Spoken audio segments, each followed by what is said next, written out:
মধ্যপ্রাচ্যে ইরান যুক্তরাষ্ট্র পাল্টাপাল্টি হামলা আরও তীব্র হয়েছে। জর্ডানে ইরানের ক্ষেপণাস্ত্র ও ড্রোন হামলায় হতাহত হয়েছেন কয়েকজন মার্কিন সেনা।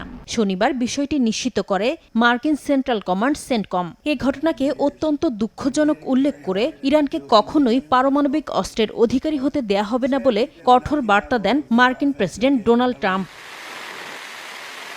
জর্ডানে মার্কিন সেনা নিহতের জবাবে ইরান জুড়ে হামলার নির্দেশ দেন প্রেসিডেন্ট ট্রাম্প। এর পরপরই দেশটির বিভিন্ন সামরিক স্থাপনা লক্ষ্য করে বিমান হামলা চালানো হয়। মার্কিন সামরিক বাহিনীর দাবি, আইআরজিসির স্থাপনা, উপকূলীয় নজরদারি কেন্দ্র, আকাশ প্রতিরক্ষা ব্যবস্থা, ক্ষেপণাস্ত্র ও ড্রোন সংরক্ষণাগার সহ একাধিক লক্ষ্যবস্তুতে আক্রমণ চালানো হয়েছে। হামলার পর ইরানের কেশম দ্বীপ, বন্দর আব্বাস, সিরিক, হাজিয়াবাদ ও সাদেগান এলাকায় বিস্ফোরণের খবর পাওয়া গেছে। জবাবে কুয়েত ও জর্ডান লক্ষ্য করে নতুন করে বড় পরিসরে ক্ষেপণাস্ত্র ও ড্রোন হামলা চালিয়েছে ইরান।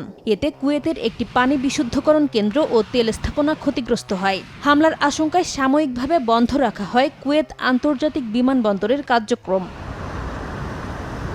ইরানের সর্বোচ্চ নেতা মোস্তফা খামেনি যুক্তরাষ্ট্রকে সতর্ক করে বলেছেন, হামলা অব্যাহত থাকলে এর কঠিন পরিণতি ভোগ করতে হবে। এক বিবৃতিতে তিনি জানান, দুপক্ষের মধ্যে স্বাক্ষরিত সমঝোতা বারবার ভঙ্গ করায় ট্রাম্পের স্বাক্ষরের কোনো বিশ্বাসযোগ্যতা নেই। এদিকে যুক্তরাষ্ট্র নতুন করে হামলা চালানোই দেশটির সঙ্গে সম্পাদিত সমঝোতা চুক্তি বাস্তবায়ন স্থগিত করার কথা জানিয়েছেন ইরানের উপপররাষ্ট্রমন্ত্রী কাজেম ঘারিবাবাদি।